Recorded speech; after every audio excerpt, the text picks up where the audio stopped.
Good morning, YouTube. Feeling a little bit Appalachian today? I hope so, because I'm going to show y'all how to make corn pone, also known as corn cakes. Started out as poverty food, now it's just plain delicious. All right, let's cook, y'all. We got a family to feed.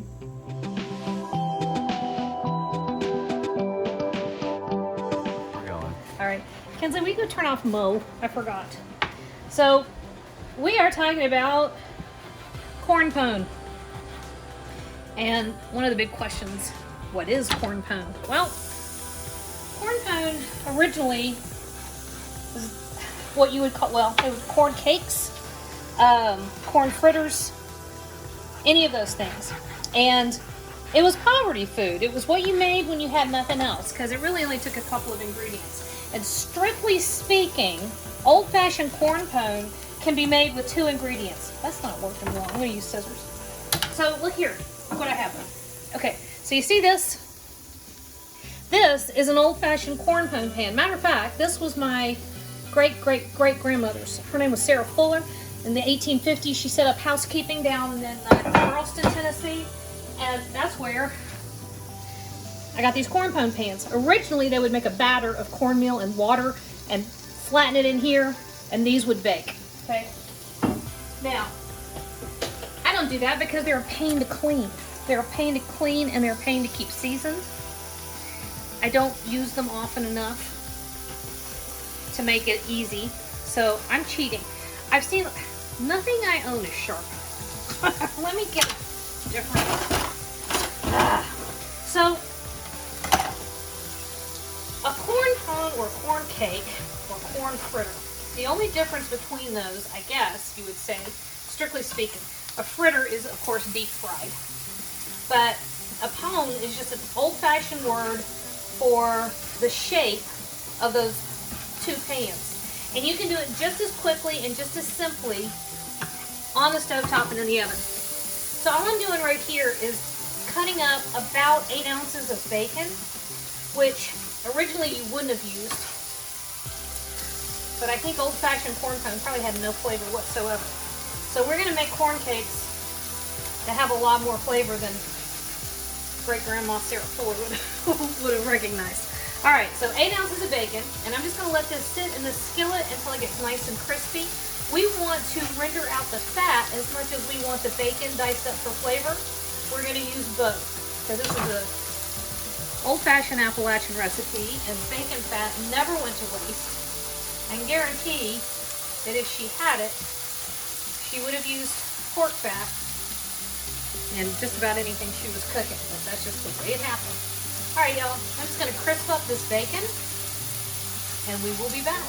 All right, so our bacon is nice and crispy. This is nice salty bacon. Oh. Listen, bacon has gone through the roof again. It did this a few years ago. It's done it again during the pandemic, probably because everybody wants bacon on everything to make them feel better. I am with you, I get it. This is that big package, that 3-pound package of bacon ends and pieces. The shapes are funky, but it's perfect for something like this. All right. Now, in here, we have 2 cups of yellow cornmeal. This is just plain cornmeal. You can use cornmeal mix.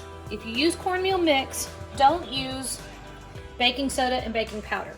If you have plain cornmeal, add a teaspoon of baking soda and a teaspoon of baking powder, okay? But cornmeal mix already has your leavener in it.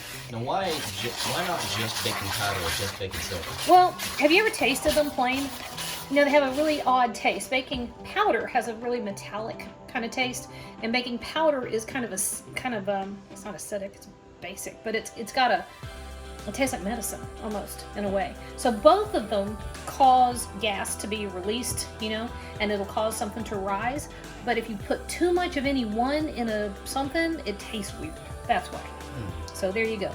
Now these corn pones or corn cakes are not supposed to rise a lot. They're not going to puff up real big. All right, so we've got 2 teaspoons of kosher salt. If you're using table salt, use less. Hey guys, we're shooting. All right, a good teaspoon of black pepper and a teaspoon of garlic powder. Okay, none of which would have been used in traditional Appalachian cooking. You would have had salt. There were lots of salt mines all out all throughout the Appalachian Mountains. Pepper was expensive. I remember my great aunt talking about pepper being expensive. Baking powder couldn't be had, and baking soda was rare and hard to get. There was an old Appalachian folktale called Sodi Sayuratus, and it was about somebody needing baking soda for her biscuits. Well, I don't know the story, but I bet I can figure it out. So it's Appalachian thing. I know, right? All right, so this is also not traditional, but this would have been okay to use because everybody had a kitchen garden. So that is one bunch, so about 8 ounces of green onion. And we're going to add, just dump our bacon in there. And if a little of the bacon fat gets in there, it's fine. All right, so we're just gonna mix this up. And I left my skillet over there on the heat. Yep, still got all the bacon grease in it, which if you look, there wasn't a whole lot of grease that rendered out. If you're doing bacon to use for something like this and you're gonna use the grease to cook with, cook your bacon on real low heat at first. It'll render out more of the fat that way. So I'm just starting with some buttermilk. Now buttermilk that we have in the stores is not what they would have had back in the day. If you look at buttermilk that is a result of making butter, it's no fat, of course. And it's thin. It's a very thin liquid. What we have today is cultured, kind of like yogurt or sour cream. And it's fine. It's just not what you would have had. It's very difficult in a lot of ways to replicate true, authentic heritage recipes. Our ingredients just aren't the same. So bacon, 200 years ago, if I were making corn pone for the 1850s, like my great-grandmother's pans, 3 times great-grandmother, what was she? 3. Her bacon would have been incredibly fatty. It would have been probably from hogs that were local. And it was well before hogs got bred to be the other white meat. All right, so now we're gonna come over here to the stove boom. We're gonna come right over here. I turn my pan way down. I'm gonna try to just a touch. Move my wooden spoon. And if you're using a corn pone pan, if you have one that's well seasoned, where did I put them? I put them over on the table. Anyway, you would just take this batter and press it down into a well seasoned and well greased corn pone pan. Wow, that came out. Corn pone pan. But I'm just using a cast iron skillet. A pone was the shape. That long, oblong, or oval shape. Now, because cornmeal takes a bit to cook all the way through, I probably should have 2 or 3 skillets to do this, but we're in no hurry. So I'm just doing it one at a time. But cornmeal can take a bit to cook all the way through. So I've got my oven preheated to 350 degrees. And what I'm going to do is I'm going to get these nice and crispy and golden on one side. Then I'm going to flip them and put them in the oven to finish. So let's give these probably 7 or 8 minutes. How about that? Roger that. We're live. Okay, so Boone had a good point. I broke the seasoning on my cast iron skillet.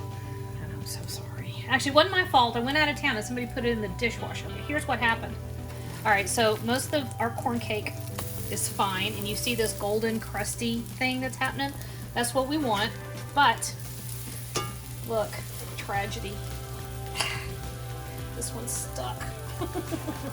I tell you, the easiest way to fix broken seasoning on a cast iron skillet is to cook bacon in it.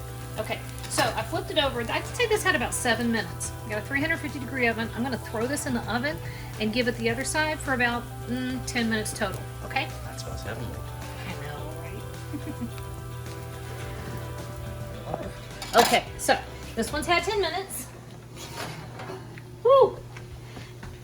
And I did break down, I started another one, so this one's gonna go in for 10 minutes. Look at that though.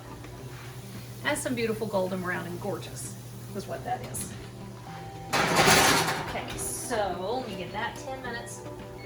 And here we go, y'all. This is a corn cake. Corn pone, corn cake. And we stuck on the second side. No, we didn't, we're good.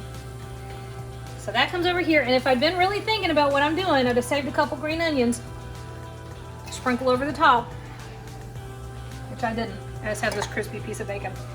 Right? So there you go, y'all. Mmm. Ooh, hot. Taste that. Hot. I got a taste. Is it good? I mean, most of it went to the floor. But... You were supposed to fake it. Perfect.